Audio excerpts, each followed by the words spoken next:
How's your movement and activity been lately? Well, if you know that it could be even better, stay tuned because that's what this Health Fundamentals video is all about.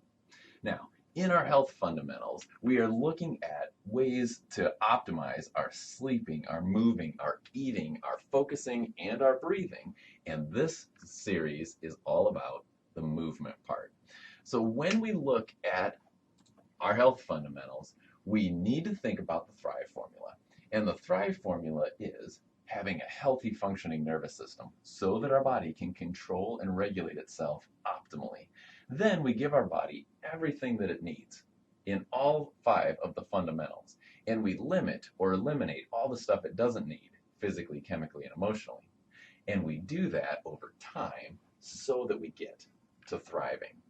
Now, as we move, we have to keep in mind the things that we can do. Here it is. How can you help yourself move even better? That's what this video is all about. So here we go. Here are the key habits that I believe are most important for you to install to up your movement game. The first thing is you have to prioritize movement. In fact, the things that we do in life, we do because there are priorities. Okay?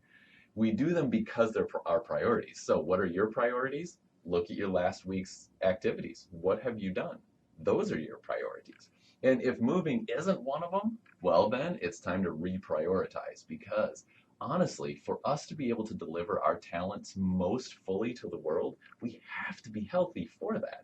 And if we want to be healthy, we have to move well. So prioritize your movement right to the top of the list.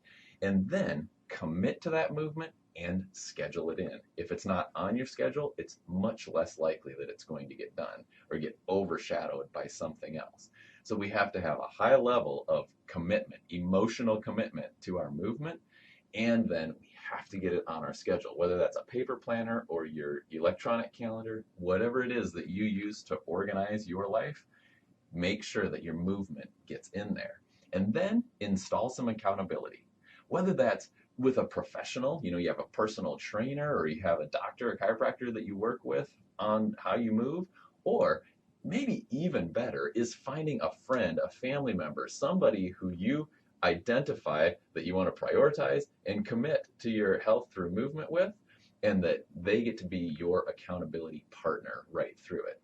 That is so important and very, very evidence-based as a way to help people get the most out of their movements. And then be sure to expect obstacles.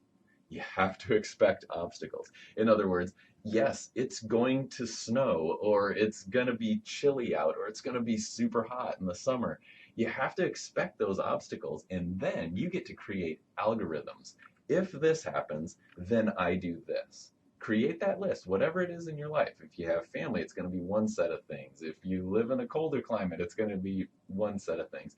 If you live in an apartment building or if you have a house, all these things change what obstacles people are going to encounter. So identify yours and then create algorithms. If this happens, then I will do this so that I make sure that I get my movement in for the week. And then find out what is right for you. Some people absolutely love yoga and they could do it twice a day, every day. Some people, it's not their thing. Some people love weightlifting. Some people love going out and running. I encourage a variety of movement, but find the few things that you know you love to do and you enjoy doing and dial those in to your schedule. All right, those are things that you can install right now to improve your chances at becoming an even better mover. And that'll help you be as healthy as humans are designed to be. I'm Dr. Chris Grier. Go move it.